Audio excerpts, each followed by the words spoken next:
జిల్లా వ్యాప్తంగా సంపాదించుకున్నారు.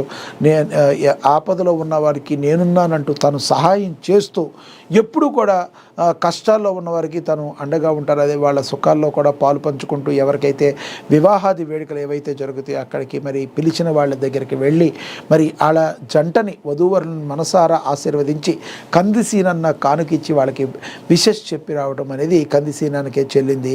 ఎంతోమంది చాలా చాలా ఆనందంగా ఫీల్ అవుతూ ఉంటారు. కంది శ్రీనివాసరెడ్డి మరి వాళ్ళని ఆశీర్వదించడానికి వెళ్ళినప్పుడు మరి నూతన వధూవరులకు దీవెనలు పెళ్లి కానుకలు అందించింది కంది శ్రీనివాసరెడ్డి.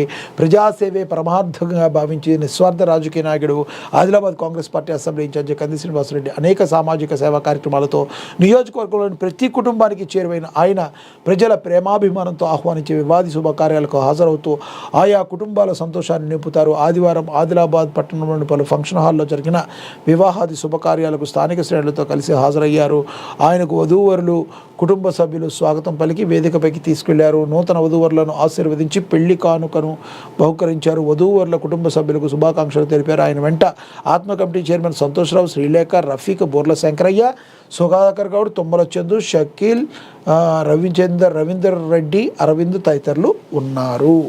మనం చూడొచ్చు అన్ని జంటల్ని ఆయన ఆశీర్వదించి అందరికీ కూడా కందిసీనన్న కానుకనైతే ఆయన ఇవ్వటం అయితే జరిగింది. అదేవిధంగా ఇక చూడొచ్చు కంది శ్రీనివాసరెడ్డి ఫెర్టిలిటీ సెంటర్ను ప్రారంభించారు. కంది శ్రీనివాసరెడ్డి ఆదిలాబాద్ పట్టణంలో నూతనంగా నెలకొల్పిన చంద్రికా ఫెర్టిలిటీ సెంటర్ను Adilabad Congress party incharge Kandi Srinivasa Reddy, Bandari Anusha, ఆత్మ చైర్మన్ సంతోష్ ఇతర పార్టీ శ్రేణులతో కలిసి సందర్శించడం అయితే జరిగింది.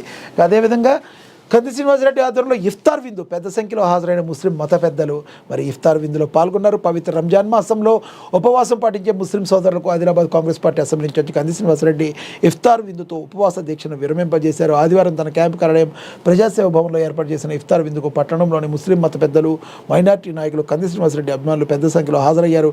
వారందరినీ కంది శ్రీనివాసరెడ్డి సాదరంగా స్వాగతించారు. ఇఫ్తార్ ప్రార్థనల అనంతరం ముస్లిం మత పెద్దలకు, నాయకులకు తన చేతులతో ఖర్జూరాన్ని తినిపించారు. రోజంతా ఉపవాసం ముగిసిన తర్వాత కుటుంబ సభ్యులు, స్నేహితులతో కలిసి చేసే ఇఫ్తార్ విందు ఆధ్యాత్మికతతో పాటు సామాజిక ఐక్యతను కూడా చాటుతుందని కంది శ్రీనివాసరెడ్డి అయితే తెలిపారు.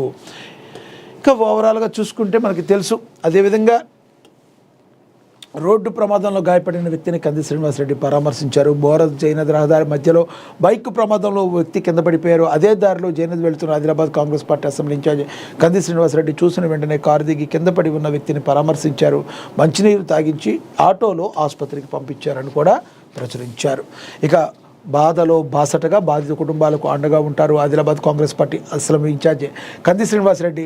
ఎవరికి ఏ కష్టం వచ్చినా నేనున్నాననే భరోసాని కల్పిస్తారు. జయనేద్ మండలం కోర గ్రామానికి చెందిన అడ్డి సుదర్శన్ రెడ్డి సతీమణి కళావతి ఆదివారం ఉదయం అనారోగ్యంతో కాలం చేశారు. వారి నివాసానికి వెళ్లి కుటుంబ సభ్యులను పరామర్శించారు. ఆమె మృతి పట్ల తమ ప్రగాఢ సానుభూతిని అయితే కంది శ్రీనివాసరెడ్డి తెలియజేశారు. ఈ రకంగా జిల్లా వ్యాప్తంగా మంచి చెడు అన్నిటికీ కూడా నేనున్నానని అక్కడున్న ప్రజలతో మమేకమవుతూ ఉన్న కంది శ్రీనివాసరెడ్డి ఎంతోమంది ప్రజల యొక్క ఆదరాభిమానాలను చూరగొంటున్నారంటంలో ఎటువంటి అతిశయోక్తి లేదు. ఇక అదేవిధంగా మణుగూరులో దశావతార శ్రీకృష్ణ పరమాత్మ విగ్రహ ప్రతిష్టాపన జరిగింది. ప్రత్యేక పూజల్లో పాల్గొన్నారు ఎమ్మెల్యే పాయం అని కూడా ప్రచురించారు. ఇక అదేవిధంగా మైనారిటీ కుటుంబాల జీవన స్థితిగతులు మెరుగుపడాలని, పేద ముస్లింల ఆర్థికాభివృద్ధికి ప్రభుత్వం చర్యలు తీసుకోవాలని కొత్తగూడెం నియోజకవర్గంలో 1260 మందికి రంజాన్ తోఫాతో మంజూరు. కొత్తగూడెం శాసనసభ్యులు కోనంనేని సాంబశివరావు మసీదే బైతుల్లో నిరుపేదలకు పండుగ కానుక అందజేశారని కూడా ప్రచురించడం అయితే జరిగింది. ఇక ప్రతి ఇంట్లో మహిళా పారిశ్రామికవేత్తలు ఉండాలి.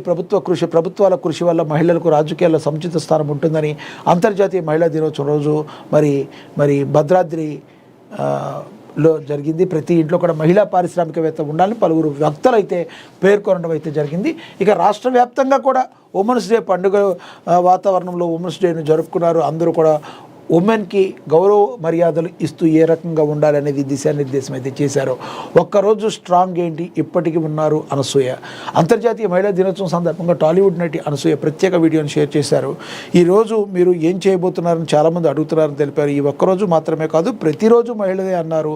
అయితే ఈరోజు మాత్రం కొంచెం డిఫరెంట్గా మాట్లాడతానని తెలిపారు. పురుషులు కూడా మహిళలను ఇబ్బంది పెట్టకుండా వారికి అండగా నిలిచి వారితో పాటు మీరు ఎదగాలని అనసూయ హితవు పలికారు. స్ట్రాంగ్ ఉమెన్ ఇప్పటికీ చాలా చాలామంది ఉన్నారని అనసూయ అన్నారు. ఈ ఒక్కరోజు ఉమెన్ స్ట్రాంగ్ కావాలని చెప్పడం కరెక్ట్ కాదన్నారు. కాగా మహిళల విషయంలో అనసూయ ఎప్పుడు స్పందిస్తూనే ఉంటుంది. గతంలో శివాజీ మహిళల దుస్తులపై కామెంట్స్ చేయడంతో అనసూయ గట్టిగానే ఇచ్చారు. ఆ తర్వాత శివాజీ సైతం తన మాటలపై క్షమాపణలు చెప్పారు. ఇక సినిమాల విషయానికి వస్తే అనసూయ గతేడాది అరీ మూవీతో ప్రేక్షకుల ముందుకు అలరించారని కూడా మరి రాయటం అయితే జరిగింది. ఇక 100 ఎకరాలు ఉంటే చెప్పండి మీనాక్షి, మన నటీమణుల ఆశలు కోరికలు కాస్త ఎక్కువగానే ఉంటాయని చెప్పొచ్చు. ముఖ్యంగా మరి తమ జీవిత భాగస్వామి విషయంలో ఒక్కొక్కరి కోరికలు ఒక్కోలా ఉంటాయి. కొందరు మంచి మనిషి అయి ఉంటే చాలంటారు, మరికొందరు నా మనసు ఎరిగినా నడుచుకోవాలంటారు, ఇంకొందరు తమ గౌరవించేవారే ఉండాలంటారు. కానీ మీనాక్షి చౌదరి ఎలాంటి భర్త కావాలనుకుంటున్నారు తెలిస్తే మీరు షాక్ అవుతారు. మోడలింగ్ రంగం నుంచి వచ్చిన బ్యూటీ అమ్ముడు తెలుగులో హిట్ చిత్రం ద్వారా కథానాయిక ప్రేక్షకుల ముందు ఆటుకున్న నటి మీనాక్షి చౌదరి ఇదే విధంగా తమ చిత్ర పరిశ్రమలోని విజయ్ అంటోని హీరోగా నటించిన కొలై చిత్రంలో ఎంట్రీ ఇచ్చారు. ఆ తర్వాత ఆర్జే బాలాజీ సరసన సింగపూర్ సెలూన్ చిత్రంలో నటించిన రాణి గుర్తింపు, విజయ్కి జంటగా నటించిన